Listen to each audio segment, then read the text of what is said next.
Состојбата во Израел не е добра воопшто. Израел е во војна. Саботата наутро бевме разбудени од сирените за узбуна. Хамас изведе неочекуван напад кој што е од невидени размери до сега во нивната меѓусебна војна и конфликт.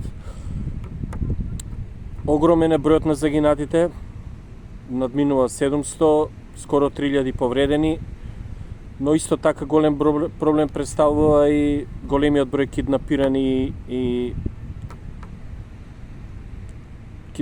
и заробени војници и цивили.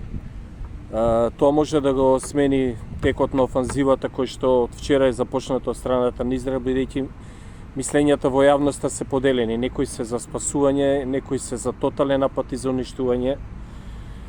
Бидејќи бесот е огромен кај израелците после ова што се случи. Израел беше нападнат од Хамас. 12 места беше пробиена оградата помеѓу Израел и појасот Газа.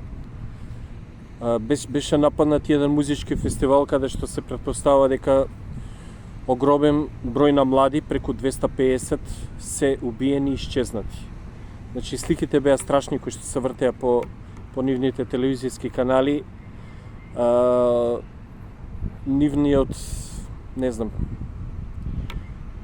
Нивниот гнев е огромен кај македонците кои што се овде во Израел, кои што јас ги познавам, се на безбедно, бидејќи ние претежно фигурираме во Тел Авив и околината на Тел Авив. Значи, во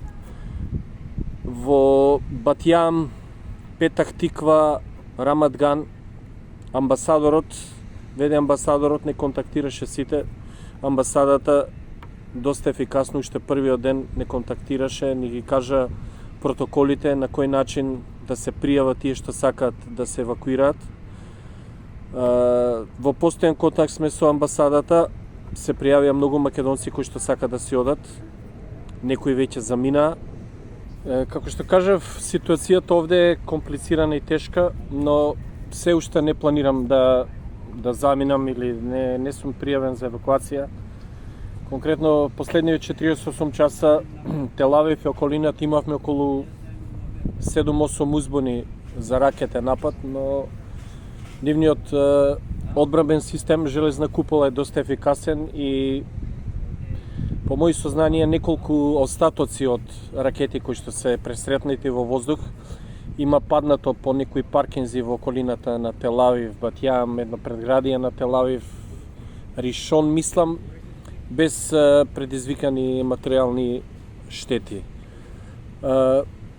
По мои претпоставки во Израел, како мене, дојдене на привремена работа се околу 200-300 македонци, 50 на познавам ја. Исто така познавам и жители на Израел со македонско потекло кои што се од нашите краишта доселени во последните 20-30 години, со некој од нив комуницирам. Мислам дека сме безбедни во моментов. Дел од нив, како што кажав, побара евакуација, амбасадата експедитивно ги собира податоците. Не знам како ќе оди тоа, претпоставам дека со уште неколку балкански земји. Тел Авив е мирно, нема многу народ, нема движење. Ситуацијата е таква да едноставно психозата кај луѓето е очигледна и Тел Авив е празен. Се надевам дека наскоро ќе се нормализира состојбата. Израел веќе функционира на некој начин, супермаркети работат, аптеките се отворени, снабдувањето е нормално, нема недостиг на намирници, нема како од време на короната паника и масовно купување. Тоа го немаше ни овде, го нема ни сега. Така да се молиме, да се надеваме дека се ќе биде во ред.